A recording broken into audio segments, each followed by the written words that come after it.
돈이 없다는 사실은 나를 강하고 영리하고 기지 있는 사람으로 만들었다. 돈이 없으니 머리를 써야 했고 창의적이어야 했다. 내가 빈털터리가 아니었다면 회복의 과정이 좀 더 쉬웠을 것이다. 그러나 돈이 없었기 때문에 오히려 재능을 개발하고 사용할 수 있는 힘을 얻었다. 누구나 강점과 약점이 있다. 자기 연민에 지나치게 오래 빠져 있으면 강점은 점점 약화되고 그와 동시에 약점은 점점 강화된다. 자수성가를 이뤄내신 많은 분들이 이런 종류의 이야기를 상당히 자주 합니다. 위기의 순간, 힘들었던 시절, 고군분투할 수밖에 없는 상황에서 가장 큰 기지를 발휘했다고 말이죠. 그래서 이 전편에서도 마찬가지로 작가는 늘 과감하고 용기 있는 선택을 해야 한다고 강조하는 것입니다. 내가 거래하는 은행의 의사 결정권자는 내 성적표 따위를 보여달라고 한 적이 없다. 그의 관심사는 내 성적이 좋았는지 나빴는지가 아니다. 그는 내가 돈을 얼마나 영리하게 관리하는지 알고 싶어 하기 때문에 나의 재무제표를 보고 싶어 한다. 좋은 대학 다닌다고 금리 우대 받을 수 있는 게 아니죠. 꼭 은행에서 돈을 빌리는 게 아니더라도 대학 졸업장보다는 개인의 재무 상태, 신용 등급이 훨씬 더 중요합니다.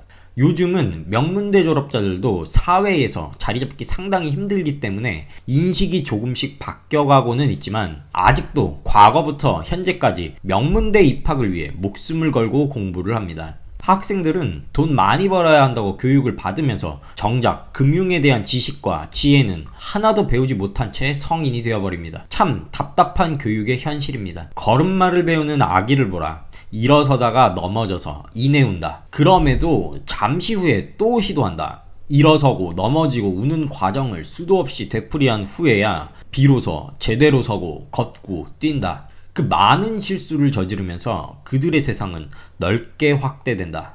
금방 포기하게 되는 것은 어떤 일을 시작할 때 너무 큰 기대감을 갖기 때문입니다. 옆 사람이 대박이 났다고 해서 하루아침에 성공할 수 있다고 착각해서는 안 되겠죠.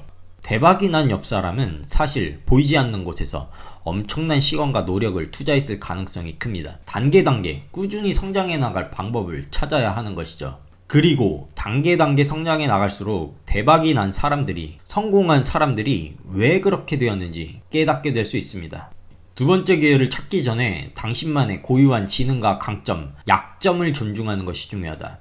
부잣집에서 태어나지 못했다 해서, 학교에서 공부를 잘하지 못했다고 해서, 보다 많은 연봉을 향한 기업 사다리를 오르지 못했다고 해서 당신이 부와 자유, 행복을 찾을 수 없는 것은 아니다. 앞에서도 이야기했듯 결핍 상태에서 오히려 최고의 기지를 발휘하게 될 수도 있습니다. 현재 상황에 대하여 한탄하지 않고 오히려 냉철하게 지금 현재 무엇을 해야 할지 방향을 잡아야 된다는 것이죠. 기업 사다리는 킵고잉 편에서 이야기했던 회사 생활 줄서기를 이야기하는 것 같습니다. 회사 생활에 많이 의존하는 삶이 미래에도 큰 가치가 있는지 다시 한 번 더 생각해 봐야겠습니다. 안정적 직장의 반대는 재정적으로 자유롭다는 것을 의미한다. 안정을 추구할수록 자유는 줄어든다. 특정 직업을 예로 들지 않아도 잘 생각해보면 소속감과 안정성이 강한 직업일수록 재정적 자유를 누리기 어렵다는 것을 알 수 있습니다. 여태의 안정을 추구하며 살아왔던 삶이 바뀐다고 생각해봅시다.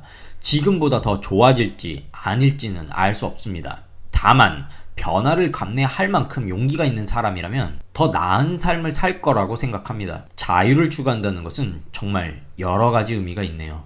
멍청함의 반대말은 똑똑함이다. 똑똑해지는 최고의 방법은 당신이 모든 것을 알고 있지 않다는 사실을 겸손하게 인정하는 것이다. 만약 당신에게 모든 것을 다 안다는 조언자가 있다면 새로운 조언자를 찾아라. 모든 답을 이미 알고 있다고 생각한다면 더 똑똑해지기가 어렵다. 큰 일을 해내신 분들이 대체적으로 매우 겸손한 모습을 보이시는 게 이런 이유인 것 같습니다. 본인 분야에서 최고 전문가임에도 불구하고 늘 겸손하게 다양한 의견을 수용하고 존중하시는 분들을 보면 정말 존경스럽습니다. 변화주기가 짧고 새로운 정보와 지식이 마구잡이로 나타나는 지금 같은 세상에는 특히나 더 새겨들어야 하겠습니다. 다음 시간에는 나 자신의 삶을 의미있게 만드는 단 하나를 찾고 그것을 위해 어떤 노력을 해야 하는지에 대하여 이야기해 보겠습니다.